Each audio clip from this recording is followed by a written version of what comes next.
Clark County Commissioner Chris Giuntiliani, left, is challenging former Senator Harry Reid's political machine in the Nevada governor's race. The Year of the Woman will face its stiffest test yet in Tuesday's Democratic gubernatorial primary in Nevada. Chris Giuntiliani and Steve Sisolak, the two contenders, are both members of the Clark County Commission, which governs Las Vegas and the rest of Nevada's most populous jurisdiction. Giuntiliani, commonly referred to as Chris G., has the backing of Emily's List, which supports female Democrats who back abortion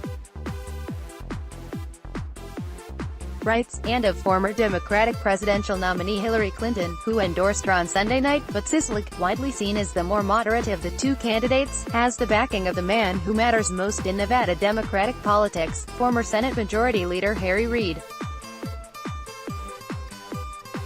Reid and his allies think Giuntiliani's liberalism will scare business and gaming industry leaders, leading them to back Adam Laxalt, the state's conservative attorney general, and the man operatives in both parties expect to be the GOP nominee. Candidates endorsed by Emily's List have a sterling record in primaries so far this year. More than two-thirds in federal and gubernatorial races have won.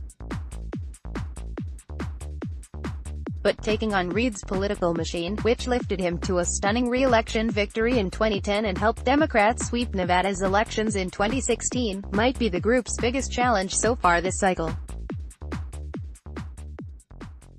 In a 15-second ad released last month, Reid highlighted his endorsement of Sisolak and said he'd be one of the best governors we've ever had. Sisolak has hyped his role in bringing the NHL's Golden Knights and the NFL's Raiders to Las Vegas, and has slammed Giuntiliani as a career politician who voted to raise her own pay. "Thank you at Senator Reid for always standing by my side. It's an honor to have the support of one of the greatest senators our state has ever had."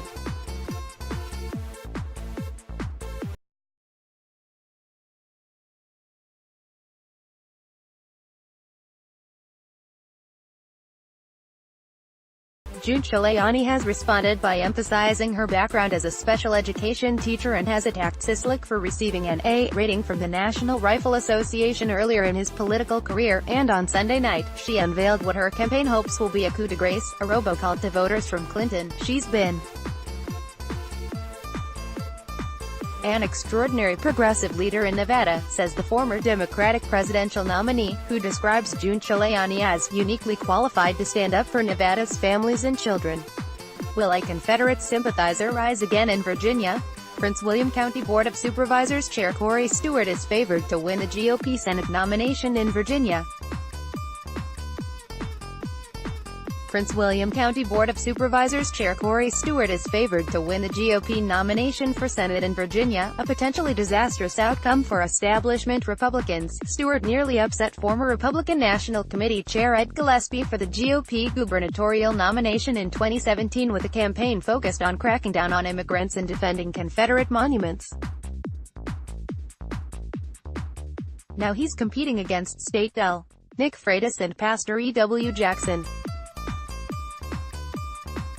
Stewart called Gillespie a conservative during his last campaign and compared politicians who wanted to take down Confederate monuments to the self-described Islamic State.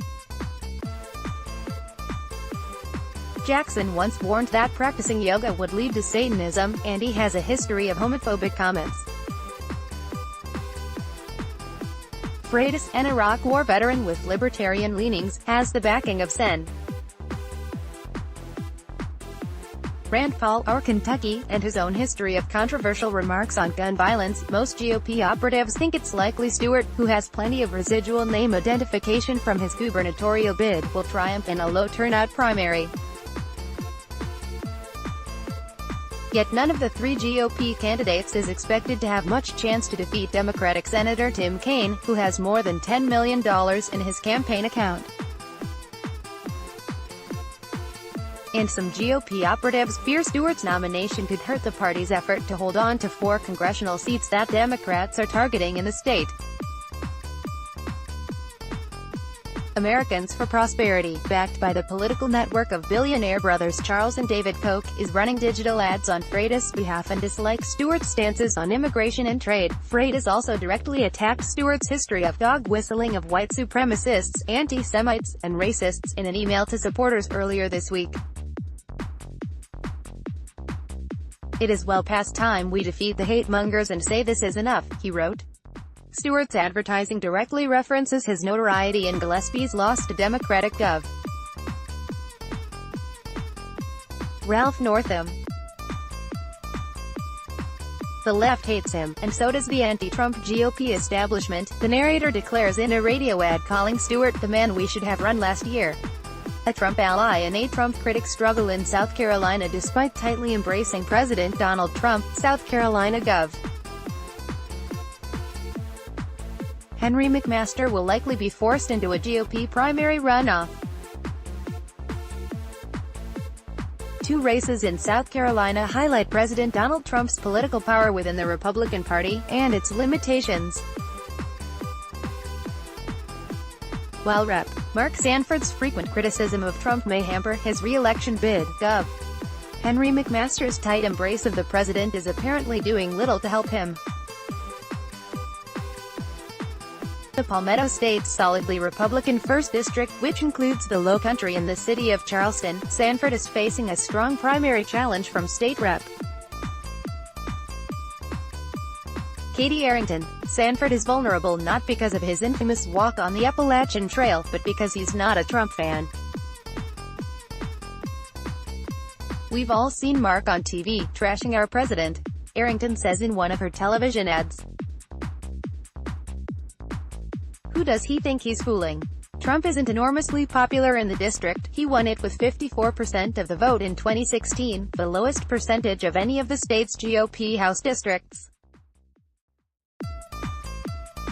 But a history of trashing the president has been enough to drive other Republicans, like Arizona Senator Jeff Flake and Pennsylvania Rep. Charlie Dent, into retirement." Sanford is trying to hold on to his seat by airing television ads attacking Arrington's support for tax hikes and boasting that he was rated best in Congress for cutting spending and attacking debt. By contrast, McMaster, who became governor after Trump picked former Gov. Nikki Haley, to serve as U.S. Ambassador to the United Nations, was an early Trump endorser who delivered a speech at the 2016 Republican National Convention nominating him. The now incumbent governor is currently in a three-way race against veteran and businessman John Warren and former Haley administration official Catherine Templeton. If no candidate cracks 50%, the top two finishers will compete in a June 26 runoff. Many GOP operatives think McMaster will be denied a majority and could lose in this scenario, despite a Twitter endorsement from the president and heavy advertising highlighting his relationship with Trump. "Henry McMaster loves the people of South Carolina and was with me from the beginning. He is strong on crime and borders, great for our military and our vets. He is doing a fantastic job as your governor, and has my full endorsement, a special guy." Vote on Tuesday. Donald J. Trump, at Real Donald Trump, June 9, 2018. 132nd ad highlights Trump and McMaster's shared goals and endorsements, including backing from the NRA and moves to ban so-called sanctuary cities and stop funding to Planned Parenthood. President Trump knows that when your team's winning, you don't fire the coach and put in a rookie, the narrator says. You just keep winning. Download. Do you have information you want to share with HuffPost? Here's how.